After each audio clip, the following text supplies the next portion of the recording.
Canada and China's relationship still on shaky ground, and we've had strong words for Russia and Saudi Arabia, which raises the question, are we making too many enemies? My next guest says we are, and that the consequences could be dire. Joining me now is Irvin Studin. He is the editor-in-chief of Global Brief magazine and the president of the Institute for 21st Century Questions. Irvin, who exactly is on this list of Canada's enemies that we've been making, in your opinion? Well, bonsoir, Carol. Good to be with you again on this important topic.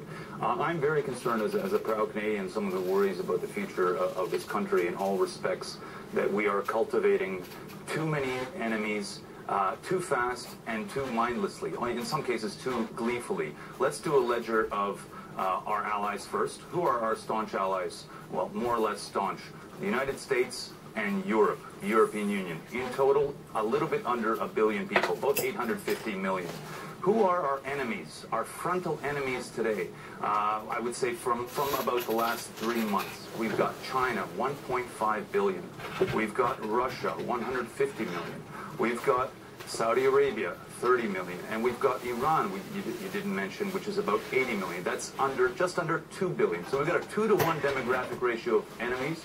And about, we would say, just under a third of the global population is represented by countries with which we've cultivated frontal enmities. What happens to countries that have too many enemies historically? I know it's difficult for us Canadians to accept this. They do not do very well. They don't survive in the long run, and they definitely can't get anything meaningful done in the world. An enemy, and the word enemy is a strong term. What do you mean by that? Yeah. These are countries with which we've either decided entirely not to do business. In the case of Iran, no representation. In the case of Russia, almost frozen relations. In the case of China, a growing enmity. If we look at some of the historical commentary in the commentariat, we can discuss why this has happened. But China is becoming fast an enemy. And of course, Saudi Arabia, we had a spat in last fall, which has turned them into a staunch enemy. Who are these countries, by the way? We've got an enemy in China, a brewing enemy, which is the most important country in Asia, if not the world today. We've got the most important country in the Arctic, Russia, and in Eurasia, Russia again. And we've got the two most important countries in the Middle East, Iran and Saudi Arabia. If you want to get anything done outside of your borders, in many cases inside of your borders, you need to pass through these countries. Now, give me an example of where it could go really wrong for Canada.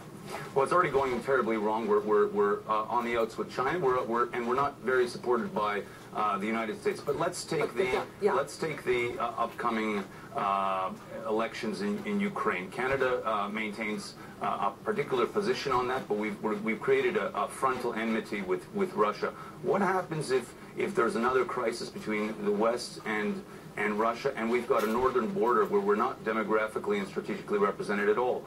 Russia will have been taking notes on how Beijing is treating us, and they'll say, Canada's a weakling. Canada has no resistance. And we have no representation, no ability to either resist or represent our interests. The same thing in the Middle East. I mean, in the Middle East, we can take any number of positions, and we would be vetoed by the two major players, just Saudi Arabia and Iran. Okay, I'm going to point you to Globe and Mail editorial today that says Ottawa, on this issue of China, that Ottawa has adopted the only position available to a smaller country being pushed around by the biggest kid in the schoolyard. And here's what the editorial says, Irvin. It has avoided an all-out brawl and is instead, meaning Canada, has avoided an all-out brawl and has instead fought back with strategic retaliation, back-channel diplomacy appeals for support from like-minded allies. Right. And a stubborn insistence on respect for internationality, established rules, and norms. Wait for it. People can disagree on the outcomes, such as whether Ottawa get the best possible terms in the new United States-Mexico-Canada agreement, but it is impossible to argue there is another credible tactic for a middle power facing down two different international bullies. Do you agree with that?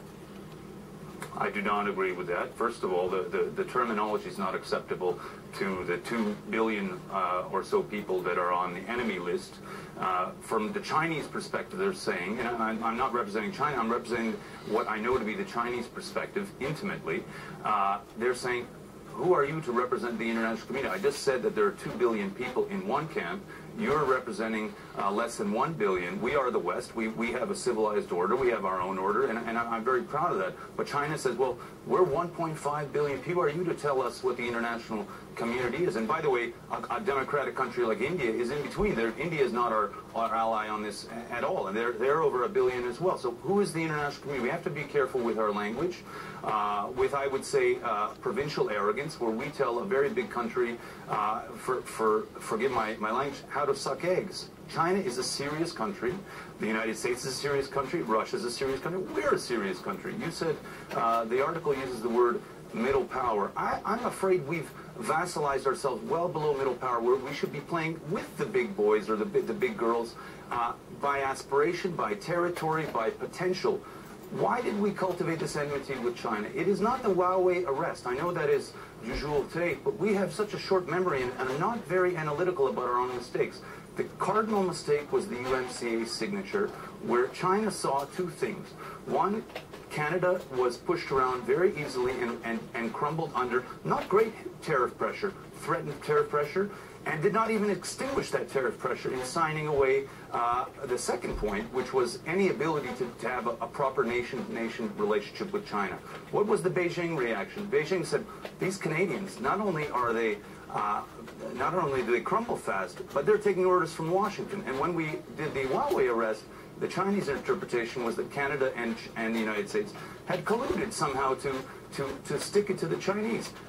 That impression, wrong or not, is it reinforced by us going to Washington and asking Washington, who cries crocodile tears now for us, to help us out in this case. What do you mean crocodile tears? Oh, Washington has no interest in helping us out. They have their own dispute with China, and frankly, Washington is partly the party who put us in this position in the first place and recognized our weakness, unfortunately. Do we really think that Donald Trump will go to bat for China, for Canada, when he's going toe-to-toe with China on macro issues, on this micro issue, with a state that he no longer respects? We need to do two things.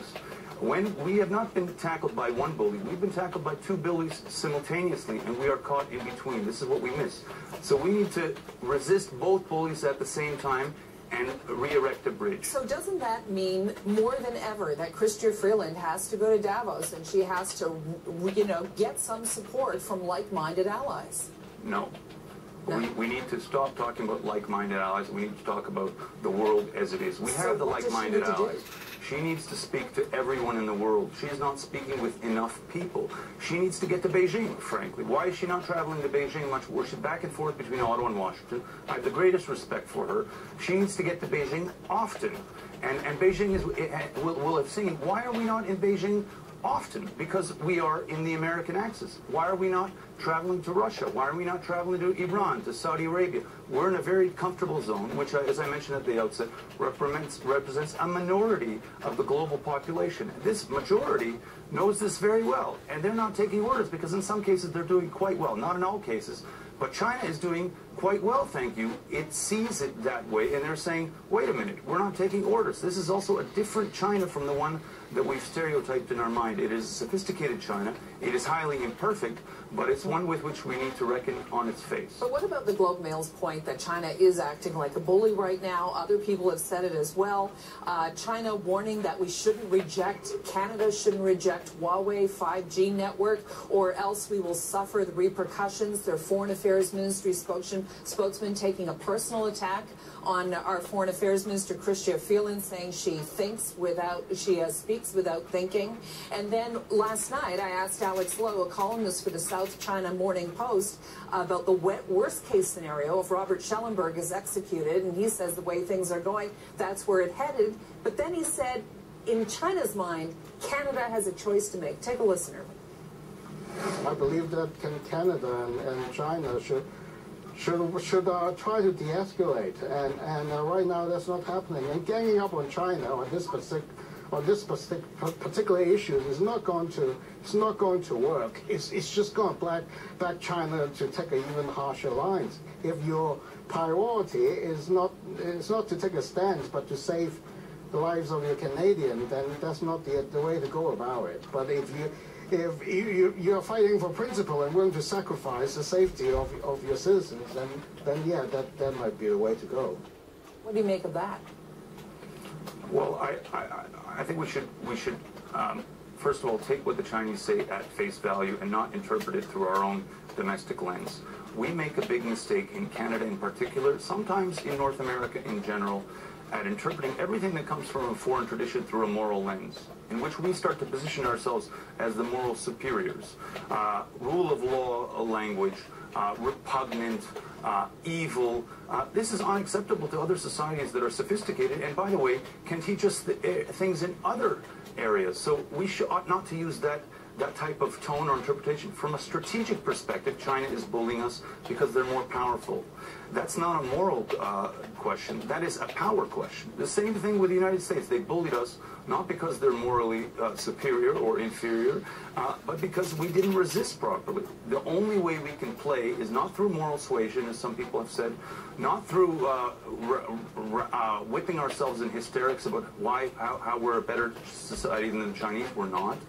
But by playing a power game. The power game can only be done if we reverse the bullying inflicted on us by the United States, for that to be perceived by China, and to reverse the bullying done to us by China. Then, as a reasonably equal player amongst those three, start to build a bridge between the two countries, and by the way, with Russia and Europe as well, which is our proper vocation, if we're clever enough. Irvin Studin, editor-in-chief of Global Brief magazine, the president of the Institute for 21st Century Questions, thank you very much.